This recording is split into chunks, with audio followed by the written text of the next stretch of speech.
Le titre du message, c'est Dieu notre forteresse. Dieu notre forteresse. Et on va beaucoup aller dans les psaumes. Si vous voulez aller dans l'Ancien Testament, si vous avez l'Ancien Testament, je vous invite à aller dans les psaumes. On va lire déjà des versets 1 à 6. Psaume 18, versets 1 à 6.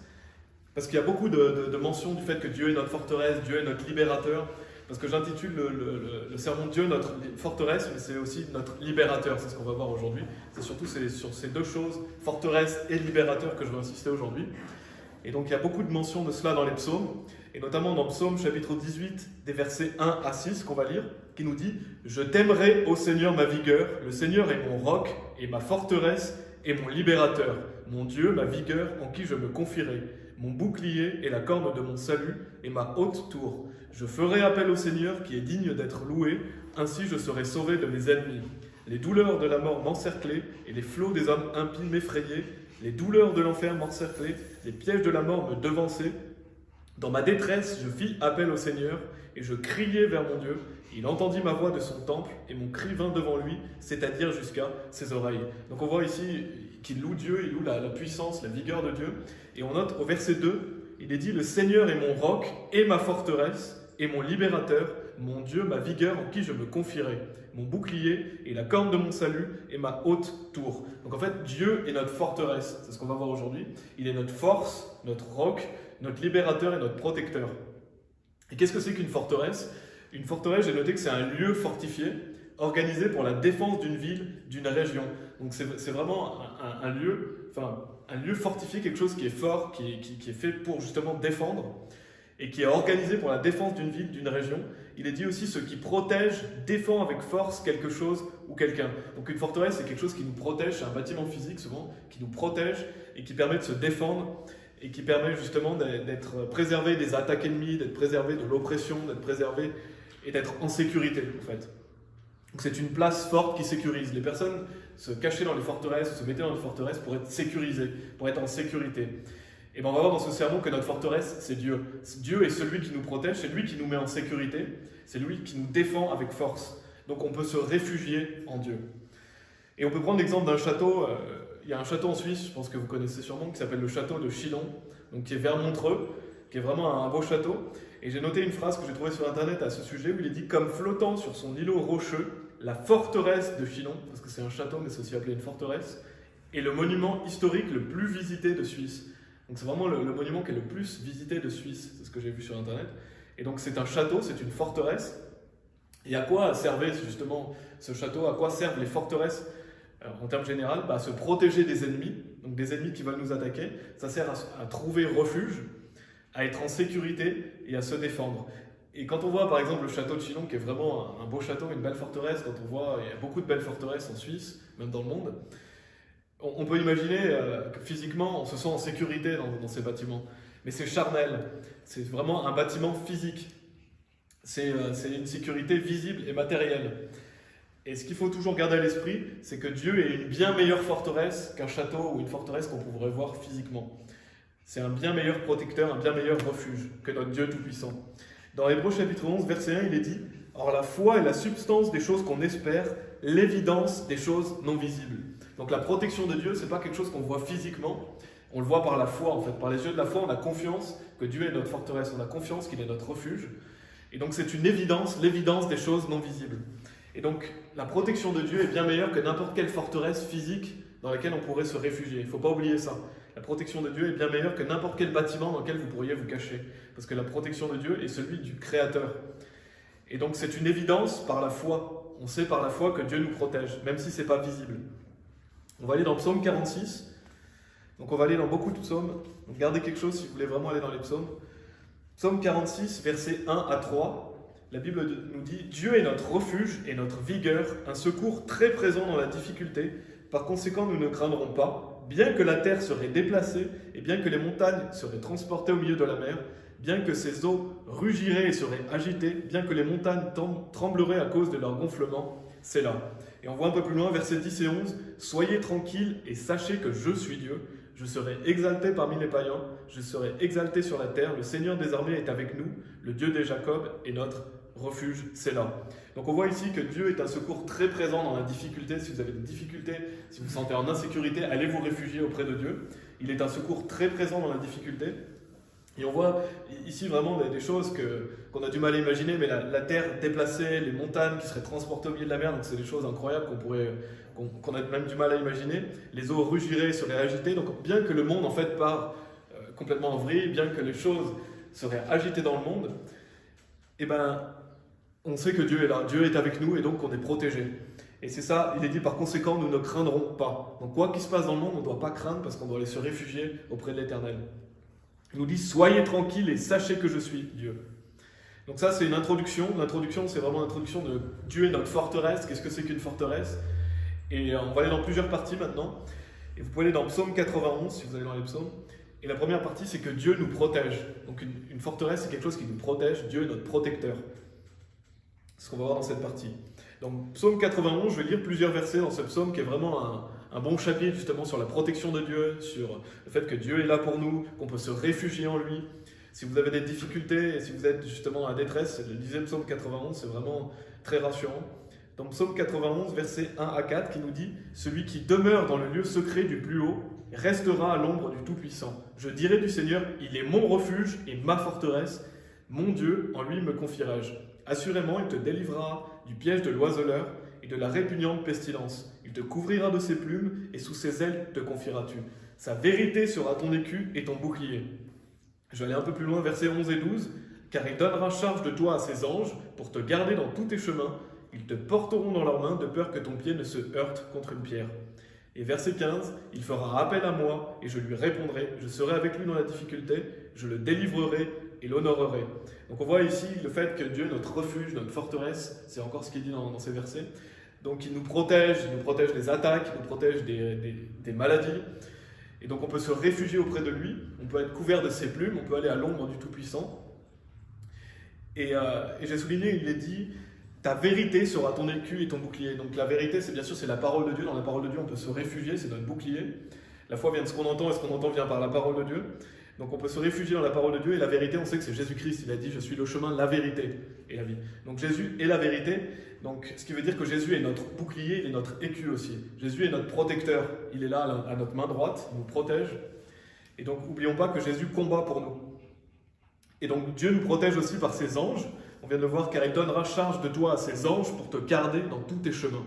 Donc ça, c'est une promesse de Dieu. Dieu nous garde par ses anges. Et en plus, il nous dit de garder dans tous tes chemins. Donc, où qu'on se déplace, Dieu sait où on est. Les anges de Dieu nous protègent.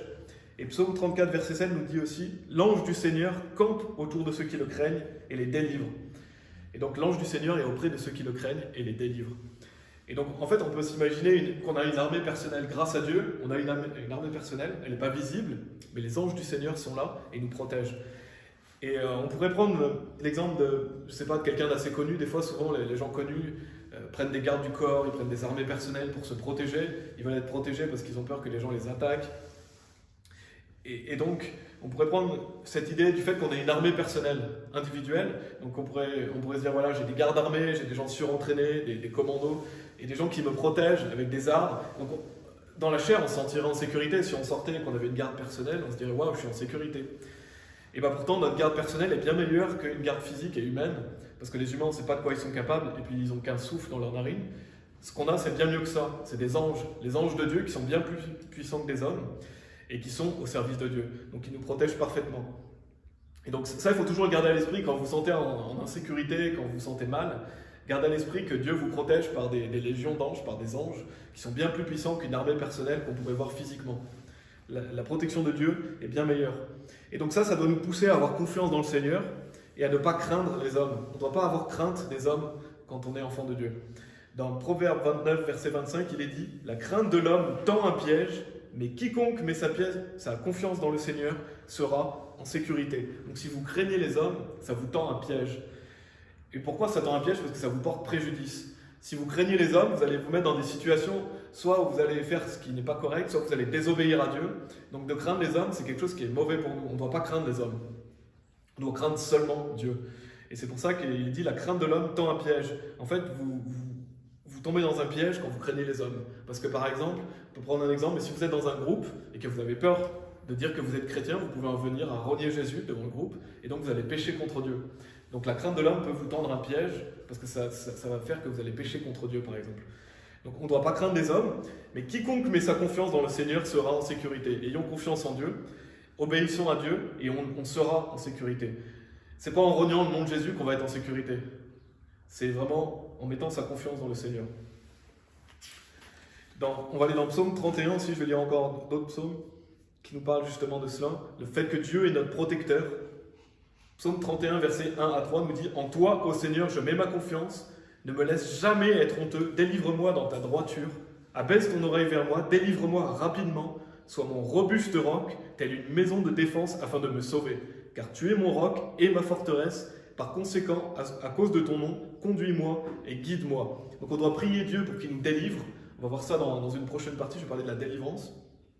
Le fait que Dieu nous délivre est notre libérateur. Et il est dit ici, sois mon robuste roc, telle une maison de défense afin de me sauver. Donc quand on est avec Dieu, Dieu fait une maison de défense autour de nous. Donc c'est bien mieux que d'être caché dans un bunker. On a Dieu autour de nous qui fait une maison de défense, qui nous protège. Il ne faut jamais oublier cela, c'est par la foi et la confiance qu'on met en Dieu, on sait que Dieu est là, il est notre rocher. C'est mieux qu'un bunker. Psaume 27, versets 1 à 3, qui nous parle aussi de la protection de Dieu, nous dit « Le Seigneur est ma lumière et mon salut. Qui craindrai-je? Le Seigneur est la vigueur de ma vie. De qui serais-je effrayé? Lorsque les hommes immoraux, c'est-à-dire mes ennemis et mes adversaires, vinrent sur moi pour manger ma chair, ils trébuchèrent et tombèrent. Quand une armée camperait contre moi, mon cœur n'aurait pas peur. Quand la guerre s'élèverait contre moi, en ceci, j'aurais confiance. » Donc on voit ici, qui craindrai-je et de qui je serais effrayé? De personne, parce que quand Dieu est avec nous, on ne doit pas craindre les hommes. Si Dieu est avec nous, qui peut être contre nous? Donc on ne doit pas être effrayé, on ne doit pas craindre les hommes. Même si des personnes viennent, nous attaquent, des ennemis nous veulent du mal, ayons confiance dans la sécurité que Dieu nous donne.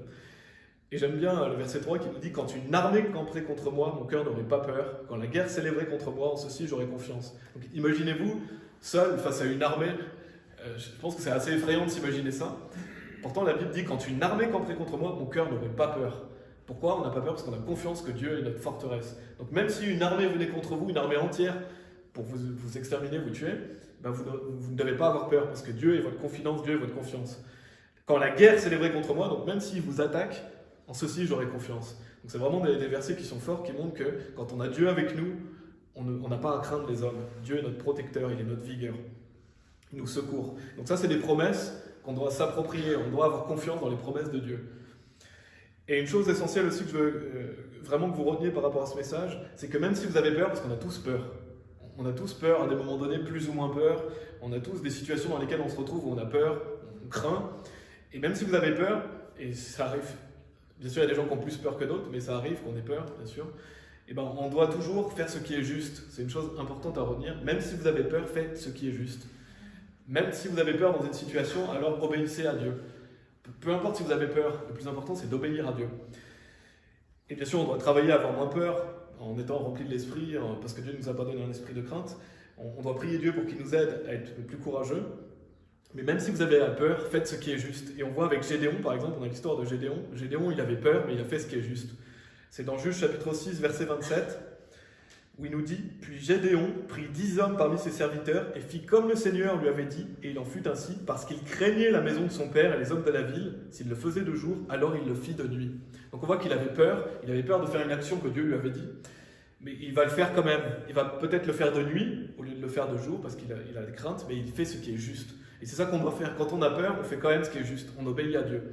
Même si vous avez peur, par exemple, vous avez la crainte des hommes, ben faites ce qui est juste dans toutes les situations, en fait. Et dans 1 Jean chapitre 4, verset 18, vous pouvez aller dans 2 Timothée chapitre 1, si vous voulez. 2 Timothée chapitre 1, parce qu'après on ira dans 2 Timothée chapitre 3, donc dans le Nouveau Testament. Et 1 Jean chapitre 4, verset 18 nous dit « Il n'y a aucune peur dans l'amour, mais l'amour parfait rejette la peur, parce que la peur cause du tourment. Celui qui a peur n'est pas rendu parfait dans l'amour. » Donc quand vous marchez dans l'Esprit de Dieu, il n'y a aucune peur, parce que vous marchez dans la charité. Et donc c'est ça, on doit tendre vers ça en tant que chrétien. On doit marcher plus par l'Esprit, avoir moins de peur, parce que la peur, ça cause du tourment, ça cause des troubles dans nos vies. Donc on doit seulement craindre Dieu. Le seul qu'on doit craindre, c'est Dieu, c'est pas les hommes. Dieu nous a donné l'Esprit Saint, et justement dans 2 Timothée chapitre 1, verset 7, qui nous dit « Car Dieu ne nous a pas donné l'esprit de crainte, mais de pouvoir et d'amour et de bon sens. » Donc Dieu ne nous a pas donné un esprit de crainte, on ne doit pas avoir peur, on ne doit pas craindre les hommes, mais de pouvoir et d'amour et de bon sens. Donc si on marche par l'Esprit, on va justement être rempli de pouvoir, d'amour et de bon sens. Donc on a le pouvoir de vaincre la peur grâce à l'Esprit Saint. Il ne faut pas oublier que l'Esprit Saint qui est en nous donne le pouvoir de vaincre la peur et de faire ce qui est juste. Donc on doit avoir foi en Dieu et sa protection. Et ça nous pousse justement à ne pas craindre les hommes et à savoir que Dieu est notre forteresse. Parce qu'en tant que chrétien, on sait qu'on aura toujours des adversaires, on aura toujours des persécutions, c'est quelque chose qui est certain. Et si vous vivez pour Dieu, si vous voulez faire des grandes choses pour Dieu, vous aurez de plus en plus d'ennemis, vous aurez des persécutions. Et on ne désire pas forcément ces choses-là, mais on les aura, c'est sûr. Dieu nous le dit, d'ailleurs dans 1 Corinthiens chapitre 16, verset 9, Paul nous dit « Car une porte grande et efficace mais ouverte, il y a beaucoup d'adversaires. » Quand vous avez une grande porte ouverte, quand vous allez prêcher l'évangile à beaucoup de personnes, il y a beaucoup d'adversaires. Il y aura toujours des adversaires parce que le diable veut faire en sorte que l'œuvre de Dieu s'arrête. Il veut justement mettre des obstacles. Donc il y aura toujours des adversaires, il y aura toujours des gens pour venir vous causer du trouble, mais ayez confiance en Dieu. Et dans 2 Timothée chapitre 3, il nous dit, versets 11 et 12, « Les persécutions, les afflictions que me sont arrivées à Antioche, à Iconium et à Lystre, quelles persécutions j'ai endurées, mais hors de toutes, le Seigneur m'a délivré. Oui, et tous ceux qui veulent vivre selon Dieu en Christ Jésus souffriront la persécution. » Donc on sait qu'on aura toujours des persécutions, on aura des afflictions, la vie chrétienne est difficile, mais Paul nous montre que déjà Dieu l'a délivré de toutes ces persécutions, oui. Et il nous dit, oui, et tous ceux qui veulent vivre selon Dieu en Christ Jésus souffriront la persécution. Donc on aura des persécutions en tant que chrétien. Et si on veut vivre pour Dieu, il y aura toujours des adversaires. Donc ça c'est sûr. La vie de chrétien n'est pas facile. Et donc, ayons confiance que Dieu nous protège à travers tout cela. Dans Psaume verset 4, verset 8, Psaume chapitre 4, verset 8, il nous dit « Je me coucherai en paix et je m'endormirai, car Seigneur, toi seul me fais demeurer en sécurité. » Donc ayons confiance en Dieu. Je me coucherai en paix et je m'endormirai, car Seigneur, toi seul me fais demeurer en sécurité.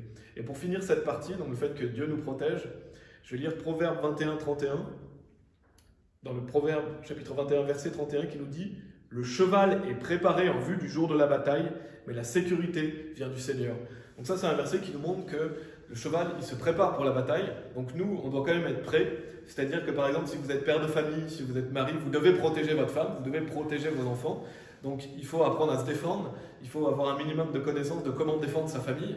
Ça ne veut pas dire qu'on ne doit pas savoir se défendre et qu'on ne doit pas se défendre. Le cheval est préparé en vue du jour de la bataille. Donc oui, on doit physiquement être capable de défendre nos proches, mais la sécurité vient du Seigneur. Donc c'est Dieu qui nous met en sécurité. Donc par exemple, si vous êtes un homme et que vous faites des arts martiaux, quand vous vous entraînez, la sécurité viendra du Seigneur. Mais on peut se préparer dans ce sens, protéger sa famille ou avoir une arme pour protéger sa famille. Ce n'est pas des choses qui sont mauvaises, c'est des choses qui sont bonnes pour protéger. C'est pas pour attaquer les autres, c'est pour se protéger et protéger vos proches. Donc même si Dieu est notre protecteur, il faut agir avec sagesse, avec prudence, et il faut être prêt. Le cheval est préparé en vue du jour de la bataille. Donc ça c'est la première partie, c'est le fait que Dieu nous protège. La deuxième partie, c'est que Dieu nous délivre. Le fait que Dieu nous délivre, il est notre libérateur. Il faut toujours garder à l'esprit que si des choses difficiles nous arrivent, il y aura toujours des difficultés. Dans la vie chrétienne, il y a toujours des difficultés. Alors il faut savoir que Dieu est avec nous et il nous délivre. Donc, comme on l'a vu, il y aura des persécutions, il y aura des adversaires, il y aura des épreuves aussi. Parce que Dieu peut nous faire traverser des épreuves dans notre vie de chrétien. Pourquoi? Pour nous rendre meilleurs, pour nous éprouver. Ça peut nous rendre une meilleure personne, ça peut nous apprendre quelque chose, ça peut nous conduire quelque part aussi. Donc Dieu peut laisser faire certaines choses qui sont difficiles, voire même très difficiles. Mais il y a un but là-dedans. Si vous aimez Dieu, la Bible dit « Toutes choses agissent ensemble pour le bien de ceux qui aiment Dieu ». Donc même si vous traversez des épreuves et des difficultés, Dieu veut peut-être vous apprendre quelque chose, Dieu veut peut-être vous rendre meilleur ou vous amener quelque part. On le voit par exemple avec Job. Job n'avait rien fait de mal, pourtant il avait des difficultés extrêmes que je pense que jamais nous on vivra de telles difficultés que Job a vécues. Mais il avait confiance en Dieu même à travers tout cela. Et il nous dit dans Job chapitre 23 verset 10, il ne faut pas oublier que Job, Dieu lui-même disait que c'était l'homme le plus juste sur la terre. Il n'avait rien fait de mal et il a été éprouvé, c'est ce qui est dit dans Job 23 verset 10, mais il connaît le chemin que je prends, lorsqu'il m'aura éprouvé, je sortirai comme l'or. Donc les épreuves qu'on vit, les difficultés qu'on vit, gardons à l'esprit que peut-être Dieu nous éprouve pour qu'on sorte comme l'or, qu'on soit une meilleure personne, pour qu'on puisse être plus propice à lui porter du fruit et à aider les autres. Et dans Job chapitre 13 verset 15, donc même Job nous a dit aussi « Bien qu'il me tue, néanmoins je me confierai en lui, cependant je maintiendrai ma conduite devant lui. » Je ne sais pas si vous aviez déjà vu ce verset, mais Job nous dit « Bien qu'il me tue, donc bien qu'il mette fin à ma vie, j'ai quand même confiance en lui. » Et ça c'est vraiment un verset fort, même si Dieu vous tue, même si Dieu, par exemple, permet que vous ayez des choses qui vous blessent, qui vous frappent, ayez confiance quand même en lui. Parce que Dieu veut ce qu'il y a de mieux pour vous. Et c'est quand même fort quand on voit vraiment ce que je dis de Job, c'est un verset qui est fort. Même s'il me tue, je me confie en lui. Parce que je maintiendrai ma conduite devant lui. Donc ayons confiance en Dieu, ayons confiance en quoi il nous fait, vers où il nous amène, et le fait qu'il nous aime. Toutes choses agissent ensemble pour le bien de ceux qui aiment Dieu. Donc on doit se confier en lui. Et si on en venait à mourir pour Christ, alors c'est un honneur. Si vous mourrez pour Jésus-Christ, c'est un honneur, on le voit dans la Bible aussi. Dans Psaume 55, verset 22, je vais lire 2 psaumes qui nous montrent justement que Dieu est à notre main droite, qu'il est notre libérateur.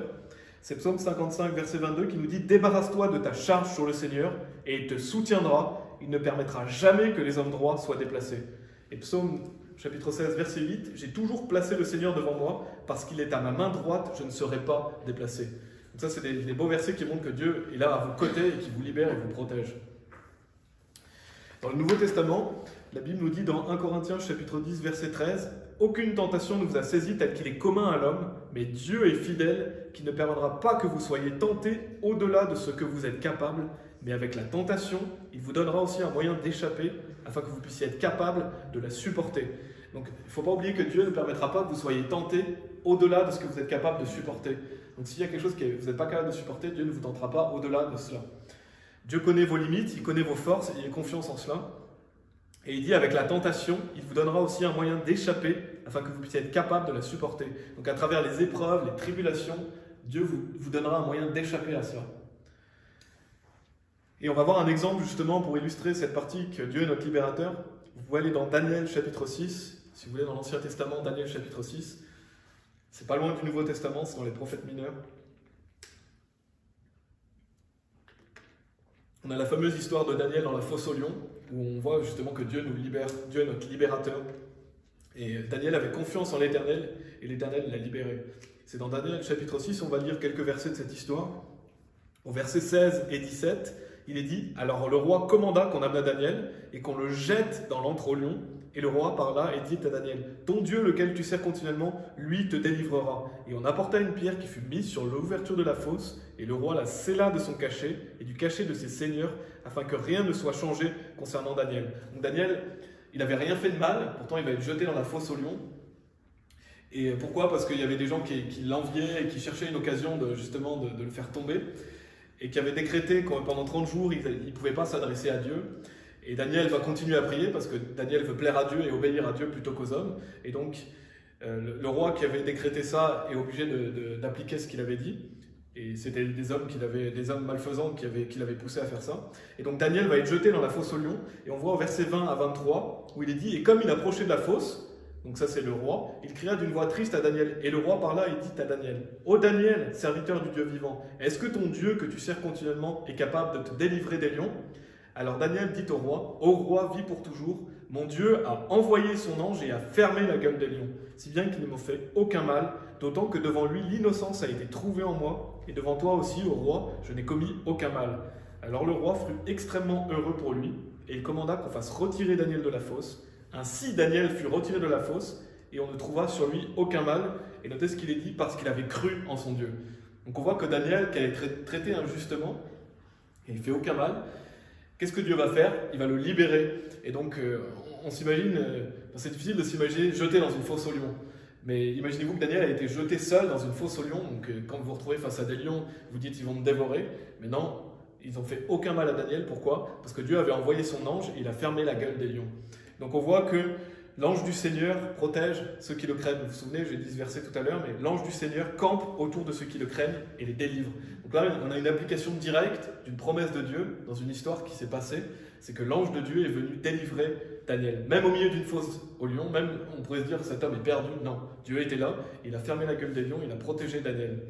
Et ce qui est important à souligner, c'est qu'il est dit parce qu'il avait cru en son Dieu. Donc Daniel avait confiance en Dieu. Et Daniel n'avait rien fait de mal et Dieu l'a délivré de cette situation. Et pourtant, c'est un événement vraiment terrifiant de s'imaginer jeté dans une fosse aux lions. Mais non, Dieu était avec lui. Et en plus, on peut lire après, dans la suite de l'histoire, que Dieu a béni Daniel. Daniel était encore plus béni après. Donc on voit que le Seigneur peut nous délivrer de toute situation. Et cette histoire, ça nous fait aussi penser à une application spirituelle qu'on peut faire à Daniel dans la fosse aux lions. C'est que les lions, on sait que le lion représente le diable. Dans 1 Pierre chapitre 5, verset 8, il est dit « Soyez sobres, soyez vigilants, parce que votre adversaire, le diable, comme un lion rugissant, marche alentour, cherchant qui il pourra dévorer. » Donc le diable est là comme un lion rugissant. Et donc on peut faire une application spirituelle des lions qui étaient dans la fosse. Ça peut être vu comme le diable, nous, dans le Nouveau Testament. Le fait que Dieu nous protège du diable. Dieu nous protège du diable et on doit prendre le bouclier de la foi, justement. Si on prend le bouclier de la foi, si on met sa confiance en Dieu, Dieu est là pour nous protéger. Et il nous libère des pièges du diable. Donc ça, c'est dans la deuxième partie. La troisième partie, et je ne sais pas si vous aviez déjà entendu cette expression, mais j'aime beaucoup, c'est Dieu et moi, on fait la majorité. Dieu et moi, on fait la majorité. Donc j'ai déjà entendu des gens parler de cela et je trouve ça vraiment très juste. Mais vous-même, vous seul, avec Dieu, vous faites la majorité. Donc même si vous vous retrouvez contre 10 personnes, 100 personnes, 1000 personnes, peu importe le nombre, si Dieu est avec vous, vous faites la majorité. Parce que si Dieu est avec vous, c'est ce qui est dit dans Romains chapitre 8, verset 31. Que dirons-nous alors dans ces choses? Si Dieu est pour nous, qui peut être contre nous? Donc peu importe le nombre de personnes qu'il y a face à vous, si Dieu est avec vous, vous faites la majorité. Et dans Jérémie chapitre 6, donc Jérémie qui avait vraiment un ministère difficile, où il allait prêcher la parole dans une époque vraiment difficile, et au verset 27, il nous dit « Je t'ai établi pour être une tour et une forteresse au milieu de mon peuple, afin que tu saches et sondes leur chemin. » Donc on voit que Dieu a établi Jérémie pour être une tour et une forteresse. Donc on voit que Dieu le protégeait. Et quand justement vous vous levez pour prêcher la parole de Dieu, Dieu fait de vous une tour et une forteresse. Donc ayez confiance que Dieu vous protège, même s'il y a des ennemis, même si vous vous retrouvez face à une armée, Dieu est avec vous. Si vous allez dans l'Ancien Testament, vous pouvez aller dans 2 Rois chapitre 6. 2 Rois chapitre 6. Avant ça, je vais analyser des proverbes. Et on va voir une histoire dans 2 Rois chapitre 6. Et donc dans Proverbes chapitre 18, au verset 10 et 11, il est dit « Le nom du Seigneur est une tour forte, l'homme droit y court et y est en sécurité. Les biens de l'homme riche sont sa ville forte et comme une haute muraille dans sa propre opinion. » Donc j'aime bien ce verset 10, notamment où il est dit « Le nom du Seigneur est une tour forte », donc c'est comme une forteresse, c'est une forte tour dans laquelle vous pouvez aller vous réfugier. Il est dit « L'homme droit y court et y est en sécurité ». Donc vous savez que Dieu est votre protecteur. L'homme droit, l'homme juste, la personne qui veut vraiment plaire à Dieu et qui marche avec Dieu, elle va courir se protéger justement à l'ombre du Seigneur et elle y est en sécurité. Et on voit justement le contraste avec le verset 11. Les biens de l'homme riche sont sa ville forte et comme une haute muraille dans sa propre opinion. Et souvent, justement, on le voit ça de nos yeux, c'est que souvent les personnes riches disent voilà, moi j'ai pas besoin de Dieu, et ils croient justement que leur richesse est comme une muraille, que ça les protège, qu'ils se sentent intouchables. Et on pourrait prendre l'exemple, je ne sais pas, des seigneurs par exemple dans l'ancien temps ou même des personnes de nos jours. Si on prenait l'exemple de quelqu'un de nos jours, un homme riche qui voudrait se protéger, il achèterait une forteresse, et il mettrait des gardes de sécurité, il aurait une garde personnelle, il mettrait toute une armée devant sa forteresse, il mettrait un système d'alarme, il ferait tout ce qui est possible pour se mettre en sécurité, il irait se cacher dans un bunker. Donc imaginez ça, vous vous direz waouh, il est en sécurité. Et cette personne, justement, cet homme riche, se dirait mes biens sont ma ville forte, c'est une haute muraille, aucun mal ne peut m'arriver. Et pourtant, il est moins en protection que vous-même sans tout cela. Pourquoi? Parce que vous avez Dieu avec vous. Et donc ça, c'est quelque chose d'important. Si vous avez Dieu, c'est mieux que un tas de forteresses ou une armée ou toutes ces choses qu'un homme riche, justement, qui croit qu'il est en sécurité. Non, vous êtes en sécurité quand le Seigneur est votre tour forte. Et quand vous allez courir auprès du Seigneur, et là, vous êtes en sécurité. Parce que Dieu et vous, vous faites la majorité. Dieu et moi, je fais la majorité. C'est quelque chose qu'il faut se dire. Et on a un exemple dans l'Ancien Testament, justement dans 2 Rois chapitre 6, je vous ai dit d'aller, qui montre que ceux qui sont avec nous sont plus nombreux que ceux qui sont contre nous. En tout cas, on le voit dans ce passage. Il ne faut pas oublier que si Dieu est avec nous, qui peut être contre nous? Donc, dans 2 Rois chapitre 6, versets 15 à 17, donc c'est l'histoire d'Élisée, il est dit « Et quand le serviteur de l'homme de Dieu se leva de bonne heure et sortit, voici une armée encerclait la ville avec des chevaux et des chariots. Et son serviteur lui dit, donc il parle à Élisée, « Hélas mon maître, comment ferons-nous » Donc il voit toute cette grande armée, il se dit « Mais comment on va faire? On n'est que 2. » Et il répondit, « N'aie pas peur, car ceux qui sont avec nous sont en plus grand nombre que ceux qui sont avec eux. » Et Élisée pria et dit, « Seigneur, je te prie, ouvre ses yeux afin qu'il puisse voir. » Et le Seigneur ouvrit les yeux du jeune homme, et il vit. Et voici la montagne était pleine de chevaux et de chariots de feu autour d'Élisée. Donc on voit vraiment cette belle histoire. Moi ça m'impressionne toujours quand je la lis, mais Élisée dit voilà, ouvre-lui les yeux, ouvre les yeux de mon serviteur, parce qu'il n'a pas confiance, il n'a pas foi que ceux qui sont avec eux sont plus nombreux. Et c'est normal parce c'est un être humain, on a tous des peurs comme ça. Mais justement, Élisée avait confiance en Dieu et c'est ça qu'on doit faire. Dieu nous a déjà donné cette histoire, donc on n'a pas besoin de dire à Dieu « Ouvre-moi les yeux pour voir si j'ai plus de personnes avec moi ». Non, Dieu nous l'a déjà dit ici. Donc c'est pareil pour nous. Le Seigneur ouvrit les yeux du jeune homme et il vit, et voici la montagne était pleine de chevaux et de chariots de feu autour d'Élisée. Donc on peut s'imaginer que Dieu nous protège par des chevaux, des chariots de feu. Et en plus c'est marrant parce qu'il reprend cette notion, on voit qu'il y avait des chevaux et des chariots, donc humains, et quand Dieu ouvre les yeux du serviteur, il y avait des chevaux et des chariots, mais de feu, et donc qui étaient des choses angéliques, sûrement des anges qui venaient les protéger. Donc on voit à travers cette histoire que Dieu, là on voit deux personnes, mais on pourrait quand même se dire Dieu et moi, on fait la majorité. Ceux qui étaient avec eux étaient plus nombreux que ceux qui étaient contre eux. Pourtant, avec nos yeux physiques, on ne pourrait pas se dire cela. Donc ça c'est la protection invisible de Dieu, la protection qu'on voit par la foi. Ça c'est le troisième point. Le quatrième point, et c'est le dernier point, je veux donner des points bibliques, et je vous encourage à prendre des notes si vous prenez des notes, mais c'est des points bibliques pour s'assurer justement d'être béni de Dieu et s'assurer une meilleure protection. Parce qu'on pourrait se dire comment je peux améliorer ma protection de Dieu. Parce qu'une fois que vous êtes enfant de Dieu, il n'y a rien qui puisse changer cela. Une fois que vous êtes enfant de Dieu, rien ne vous séparera de l'amour de Dieu, vous êtes sûr d'aller au paradis. Mais si vous désobéissez à Dieu, donc si vous êtes un enfant rebelle, vous êtes toujours un enfant, vous irez au paradis. Mais si vous êtes un enfant rebelle, si vous marchez par la chair, si vous êtes désagréable à Dieu, alors déjà vous allez récolter ce que vous semez. Donc si vous vivez dans la chair, vous allez récolter des mauvaises choses. Et en plus, Dieu va vous châtier. Donc qu'est-ce que ça implique? Ça implique que Dieu va peut-être laisser faire des choses difficiles dans votre vie pour vous punir. Parce que justement, vous êtes désagréable, parce que vous vivez dans le péché. Et là, dans ces cas-là, oui, si vous vivez dans la chair, vous devriez avoir peur. Vous devriez avoir peur, parce que le châtiment de Dieu, la Bible nous dit dans Hébreux 10, verset 31, c'est une chose effroyable que de tomber entre les mains du Dieu vivant. Donc on doit craindre Dieu au point justement de se rendre compte que si vous tombez entre les mains de Dieu, c'est une chose effroyable. Donc si vous êtes dans le péché et que vous marchez par la chair, alors oui, ayez vraiment peur. Parce que Dieu veut justement que vous puissiez lui obéir et lui être agréable. Et donc Dieu va laisser faire des choses qui sont difficiles. Dans 1 Corinthiens chapitre 5, verset 5, on voit de délivrer une telle personne à Satan pour la destruction de la chair, afin que l'esprit puisse être sauvé au jour du Seigneur Jésus. Donc là, c'est vraiment un verset bien si vous voulez prouver à quelqu'un que le salut est pour toujours. Parce qu'on voit que cette personne, son esprit a été sauvé. Donc, afin que l'esprit puisse être sauvé au jour du Seigneur Jésus, pourtant elle est délivrée à Satan. Donc même une personne qui est délivrée à Satan, bien sûr, est sauvée pour toujours. On ne peut pas perdre le salut, parce que son esprit a été rendu vivant pour toujours. Donc, on voit cette personne qui va être délivrée à Satan pour la destruction de la chair. Et je ne sais pas pour vous, mais j'aimerais pas être délivré à Satan pour la destruction de la chair. C'est pas quelque chose qui doit être drôle, d'être détruit physiquement. On ne sait pas exactement qu'est-ce qui va arriver à cette personne. En tout cas, je me souviens pas l'avoir vu dans Corinthiens, mais on sait ce que cette personne a fait. Parce qu'elle a commis la fornication avec la femme de son père, donc elle a fait un grave péché, et donc elle a été exclue de l'église, et donc elle a été délivrée à Satan pour la destruction de la chair. Et donc Dieu a très certainement laissé faire des choses qui sont difficiles à cette personne, parce qu'il a subi un châtiment à cause de ses péchés. Et donc justement, c'est ce que je souhaite pour aucun de nous. Donc je vais vous donner justement des points importants sur lesquels on doit travailler dans notre vie de chrétien, afin de s'assurer d'être béni de Dieu. Parce que si vous êtes béni de Dieu, alors je pense que vous serez plus protégé. Dieu permettra moins que des choses comme il est arrivé à ce monsieur vous arrivent. Bien sûr, n'oubliez pas qu'on aura toujours des difficultés. On voit avec Job, donc c'est pas parce que vous vivez des difficultés que c'est forcément un châtiment de Dieu, non, parce que Job n'avait rien fait de mal. On le sait de toute façon, si on commet des péchés, on le sait. Donc souvent, il faut justement essayer de se demander, est-ce que c'est un châtiment de Dieu, ou est-ce que Dieu m'éprouve pour que je sorte plus fort?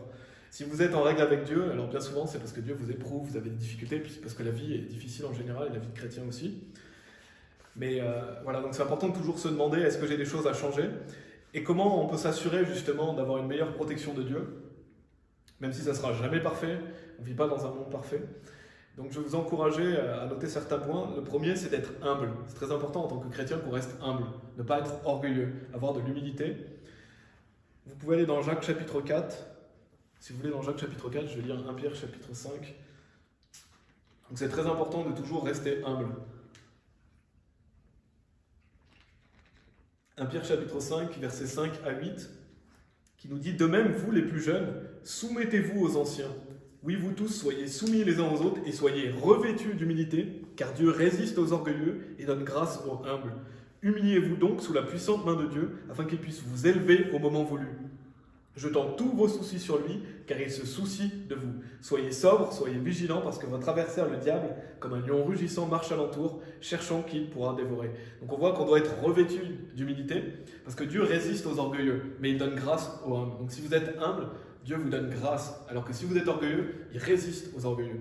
Et en plus, on voit dans ce passage, mais on va le voir dans Jacques chapitre 4 aussi, que quand Dieu parle de l'humilité aussi, ici on voit quelques versets plus loin où... Voilà, dans le même passage, on voit qu'il parle du diable. Pourquoi? Parce que le péché du diable, bien sûr, était l'orgueil. Et parce que si justement vous êtes humble, vous avez plus de chances d'être protégé du diable. Parce que justement, le péché du diable était l'orgueil. Donc, jetez tous vos soucis sur Dieu, humiliez-vous sous la puissante main de Dieu. C'est quelque chose qui est toujours important à faire en tant que chrétien. On doit rester humble, on doit s'humilier sous la puissante main de Dieu. On doit lui demander sa protection, ça on va le voir après. Et donc, si vous êtes humble, Dieu vous fait grâce. Dieu donne grâce aux humbles. Et il se soucie de vous. Et dans Jacques chapitre 4, versets 6 et 7, il est dit « Mais il donne plus de grâce ». C'est pourquoi il dit « Dieu résiste à l'orgueilleux ». Donc on voit encore une fois, Dieu résiste aux orgueilleux. Ici, c'est Dieu résiste à l'orgueilleux, mais donne grâce à l'humble. Donc on voit que Dieu le répète, donc c'est quelque chose d'important. Dans deux passages différents. Une fois c'est Pierre qui le dit, une fois c'est Jacques. Et il nous dit « Soumettez-vous donc à Dieu, résistez au diable et il s'enfuira de vous ». Donc on voit cette notion de s'humilier devant Dieu. C'est beaucoup relié au diable aussi. Donc si vous voulez être protégé par Dieu, humiliez-vous sous la puissante main de Dieu, soyez humble, restez humble. Et ainsi, si vous résistez au diable aussi, il est dit, il s'enfuira de vous. Donc ça c'est le premier point, c'est être humble. Le deuxième point, c'est de marcher avec Dieu, donc c'est d'aimer Dieu et lui porter du fruit.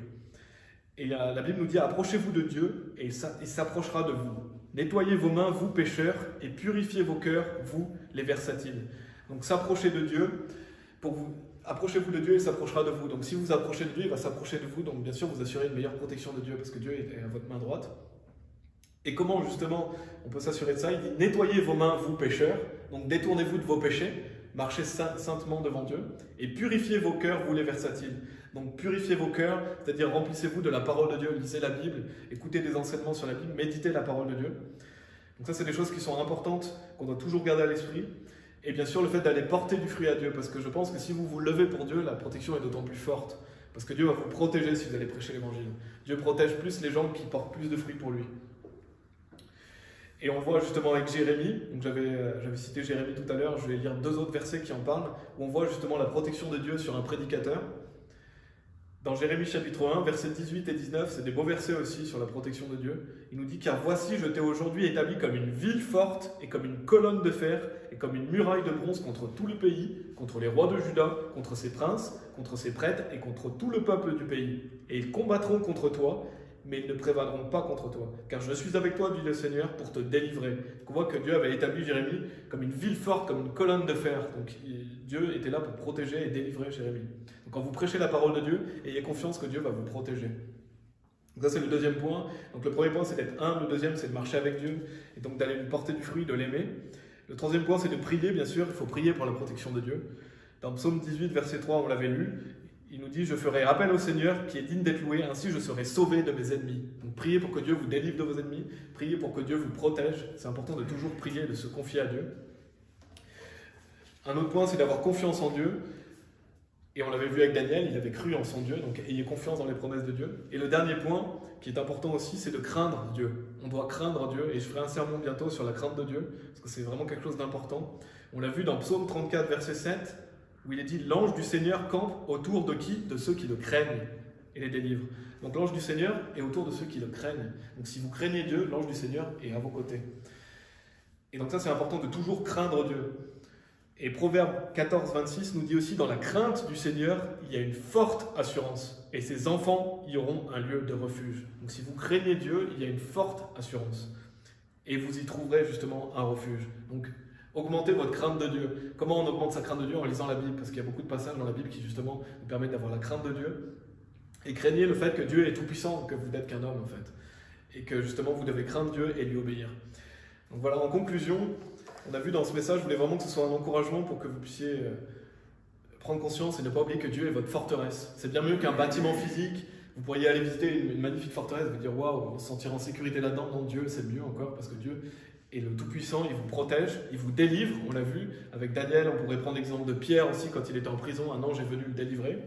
Les anges de Dieu vous protègent.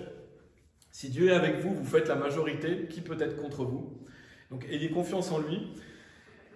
Et on va terminer par 2 Thessaloniciens chapitre 3 verset 3 qui nous dit « Mais le Seigneur est fidèle, qui vous établira et vous gardera du mal. » Donc Dieu est fidèle. Et si vous voulez accomplir de grandes œuvres pour lui, ayez confiance en sa protection qui vous protège de vos ennemis et des adversaires. On va prier. Merci Seigneur parce que tu es notre forteresse. Tu sais Seigneur qu'on est faible, tu sais qu'on est des êtres humains. Et parfois on a peur, mais je t'en prie Seigneur, aide-nous à faire ce qui est juste. À ne pas oublier qu'on a le Saint-Esprit en nous qui nous donne le pouvoir justement de faire ce qui est juste, qui a l'esprit de pouvoir, d'amour et de bon sens. Donc on puisse marcher par l'Esprit, faire de grandes choses pour toi en ayant confiance en ta protection. Et Seigneur, même s'il nous arrive des choses difficiles, alors aide-nous à les traverser. Tu es avec nous dans l'épreuve, les difficultés. Tu veux peut-être nous rendre meilleurs ou nous enseigner quelque chose. Merci Seigneur, ce qui est le plus important, c'est de t'aimer afin justement qu'on ne souffre pas à cause de nos péchés. Parce que là c'est un châtiment, c'est quelque chose de complètement différent. Je t'en prie Seigneur, aide-nous à marcher avec toi, à prendre conscience de ta protection et que c'est bien meilleur qu'une armée physique qu'on pourrait avoir ou tout autre bâtiment. Tu es là pour nous aider, nous protéger au nom de Jésus-Christ. Amen. Amen.